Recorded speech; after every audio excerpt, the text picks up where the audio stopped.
Thaldrin from Turkey are going to be battling it out. Of course, Thaldrin, we do remember him from MSI. This guy cheesed his way through a caster versus player match by picking up LeBlanc and going to town on people. He wants to win something. Exactly. This man is known to go try hard, so we'll see what he's going to pick up in this 1v1. Jax, Rengar, Pantheon gone, though. That's a lot of melee champions off the board. I think the bans tell us a story already that there's 2 top laners in this game. For sure. Maybe we'll see the Caitlyn mirror finally. Yeah! No, please, please, God, no. But Yorick going to be taken off the board. Not sure why that's banned. But I'm glad we're not going to see it. Yeah, so that's one thing. Kindred is, of course, still available.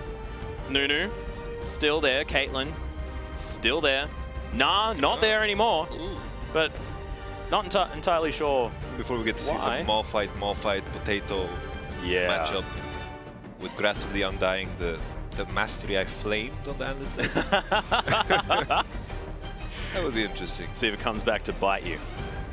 But Thaldrin taking his time, 4 seconds to go now. Just find the Caitlyn button. Please press it, Thaldrin. Ooh. Not going to. Aurelia going to be banned away. I feel like they've got a gentleman's agreement. Like, we're only going to play top laners as we take this one down. But, of course, Kindred, not necessarily known as a top laner, just known as pretty good in the 1v1. And it's going to be locked in here for Thaldrin. Heavy just deciding that he wants to take his time. There's a bunch of stuff open. Yeah, I can imagine Caitlyn doing really well against the Kindreds because she's relatively low range. To be honest, I can imagine Caitlyn doing good against anything on the 1v1. Yeah, that's the problem, I think, at this point. 20 seconds to go. Heavy still can't find the Caitlyn button. Maybe no one. Maybe it's been disabled. I'm not sure. I kind of hope so. Yeah, so do I. What about the champions that are open? We have Nunu, we have the AD Orianna that I hyped up. The LeBlanc, of course, is there. LeBlanc. We saw Vladimir is available, a fantastic 1v1 champion in the early game. Okay. Cool. I think it's interesting that we get to see the minds of players. It's very, very it's like jumping into the mind, and we get to see. Please tell us about what's going through the mind of Evie when he picks up the Vladimir. Out of everything. It's like when you think of Vladimir, oh, power spike at level 9. When have we seen anyone level 9 in a 1v1? Never. Good luck. Yeah, that went through my mind as well. But he may just have found something. It's the first time that we've seen Vladimir here on this patch in a 1v1 ever. So for a reason. Wait, can you buy a revolver straight away? Can you? No, you just flat out can't. So it's just going to be really, really hard. I think that's something that should be just given to Vladimir, like as a small handicap for him. Well, actually, if we're going to talk seriously about Vladimir here, I mean, there are a lot of extra masteries that now give you a whole lot of extra sustain. Could there be something that he could do? Of course, he does have the Bloodlord Vladimir skin, which is, of course, legendary, making him far better out the gate. I thought we were being serious. No. When it comes to Vladimir, like, the issue with Vladimir in a 1v1 is that his all-in is so weak. So whenever he uses his Q on the mini-wave to sustain some HP back, then he's just going to be zoned off the wave. And pushing is so important in the 1v1. Getting zoned off the wave is going to lose you the game eventually because you're going to lose relic control. That's very true. And I mean, he's not going to be able to stack that Tides of Blood very easily as well, considering the fact that, look, it kills you. And Thaldrin's going to be trying to do that too. And he's already 2 champions. And when you've got 3 champions trying to kill you, that's just not good news here for Evie, because it seems like no one's on his side. It's like the one thing Vladimir had going on for him on the Summoner's Rift was the fact that people are running TP in the top lane, people are running TP in the mid lane, no ignites. But in this scenario, you have the ignite and the exhaust. So Vladimir's gonna have a bad time, no matter what. Well, Evie looking to try and get a ward into this brush. No, he's not. He's gonna face check it as Wolf's gonna come down. Thaldrin just saying, all right, I'll take my health back. Have a good time. Evie, though, already pops the pot. Woo, okay. He has a drinking problem. He does.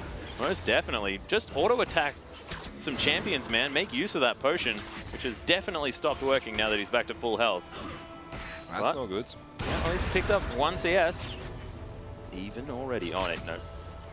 As I said, it's all about the little things. And a potion, it is a little thing, but it's so important in this particular scenario.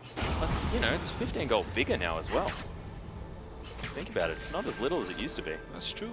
Actually, kind of, like, in the past, I bought potions recklessly. I just bought them all the time. But now I kind of feel They're expensive.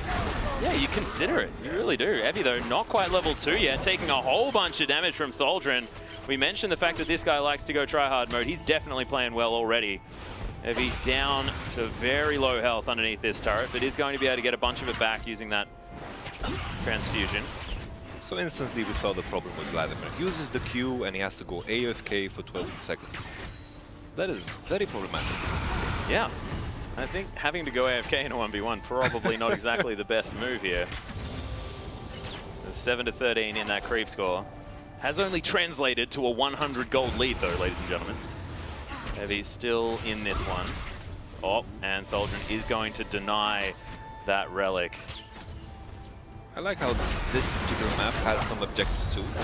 Objective control, bam, take the relic. I like it. Yeah, it's true. It's like a mini game of Summoner's Rift, you know? I guess that's what it is. It's fast and fun. Oh my goodness, it's Dominion. Who would have thought? We tricked everyone into watching Dominion. Oh my goodness, don't remind me of Dominion map, man. All these Ramuses running around. I really like that we already had Stress and Pulse talking about sweet Dominion tactics as well. I feel like I learned so much more. Zevi is going to head back to base. Wolf's Frenzy is going to be used here from Thaldrin just to clear out this wave. Convinces Evie that he wants to hang around. I'm kind of thinking like, these players, are they watching the other 1v1s? Because this feels like a flashback or like deja vu of what happened to the Rise. Eventually he's going to be forced to base, going to lose even more experience, more gold, and then eventually lose the game. I think they just really loved Ultimate Bravery. And they're like, well, I can pick the silliest champion into this matchup. Haha! Evie's trying to go for it here. So far, still alive. Is down half the CS here of Thaldrin at this point, but still in it. And it could just be an all-in here as he's probably waiting for that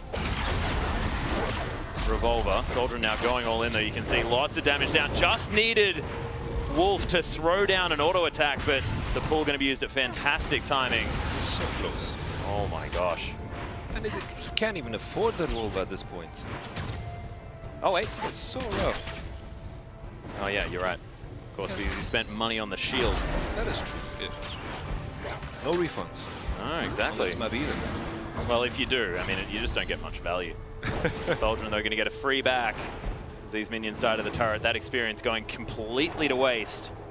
Can he afford the Hex Drinker? That's his question. No. Oh, more Dolans, man. Oh, look at how many swords he's got. He was only throwing one sword around, now he has 4. I think if that isn't cheating, I don't know what is. A book versus swords. I know. I'll pick sword every time.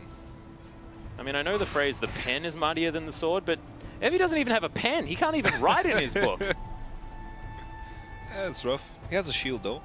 Yeah. But once again, Vladimir. How many arms does he have, though? He's going to need 4 shields.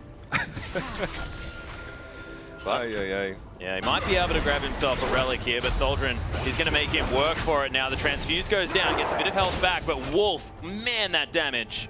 It's going to be very, very hard to kill the Vladimir. That's probably the difference between him and Rise. He can always pull away, also in this case flash away.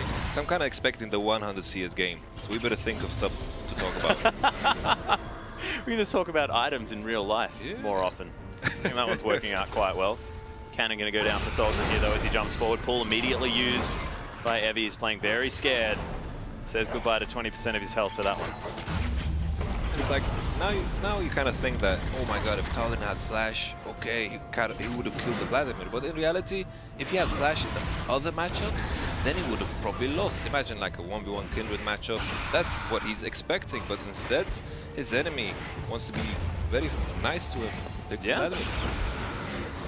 Well, he's still able to stay in this one. Over half health, which is good. Putting himself back down to under using that Tides of Blood, but probably wants to get some spell vamp in this build in order to get his life sorted out. I don't even feel like it's going to help at this point, sadly. Well, Hemo Plague's available. That's true. But then again, the ult on Thaldrin is also available. Yep. Which is probably the big counter to it. Yeah. Of course, the player's unable to see what their opponents picked up until they both locked in, of course. So they may have understood things were going to look bad, but look, Kindred has made multiple appearances in this 1v1 so far and has been very, very strong. It's like the peanut I'm trying to crack is what is he expecting Thaldrin to pick if he picks Vladimir? Maybe he expected the Malphite as I suggested in Champion Select. Well, maybe he was expecting the Caitlyn, considering the fact that Caitlyn, of course, left available. But Caitlyn also destroys Vladimir. That's a good point. Like I mean, I didn't really have much follow-up, I'm not going to lie to you. Vladimir can't reach her. Yeah, he is relatively short range as well. Sure, he has the sustenance, but it's not enough, simply. Well, Thaldrin going aggressive one more time. Evie, with not too many points into that Q, you can see a lot of damage going down. Pool going to have to be used. Another turret shot helping Evie out. Now is his time to go back to base. Does he have that 700 or so gold? Pick up that revolver. Yeah. He's going to. There it is. There we go. We're online, boys. Counter the swords with guns. Oh. Bang, bang. Yeah, that's a good point. I saw The Last Samurai. I know how that one works. Spoiler alert. Okay, so we're approaching the 100 CS. Oh, the exhaust going down. Thaldrin might be able to just take the turret here, though. That's going to go. Evie's still alive, so survived it. But the turret is going to score him a loss in the end. So Thaldrin moving forward. And look, another unorthodox pick coming out in this 1v1. So proof, once more, Vladimir, not the best 1v1 champion. You just have to pick something that can buy a bunch of Doran's blades. That is the rule of thumb. Yeah, and he could have. He could have, Vladimir's but got a really bad auto attack animation, right? But I mean, it may have done better. Who knows?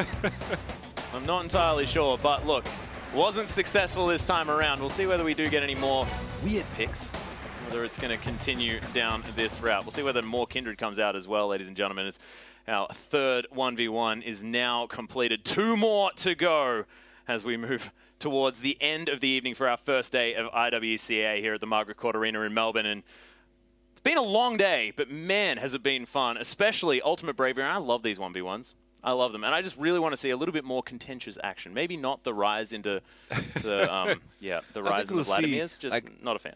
As the tournament progresses, I think we're going to see the really, really intense 1v1s. But what I like from what we've seen, like from this portion of 1v1s, Turkey has worked together. Their strategy is pick Kindred and have fun against things like Rise and Vladimir. Yeah, it's a very good point. We are, in fact, going to have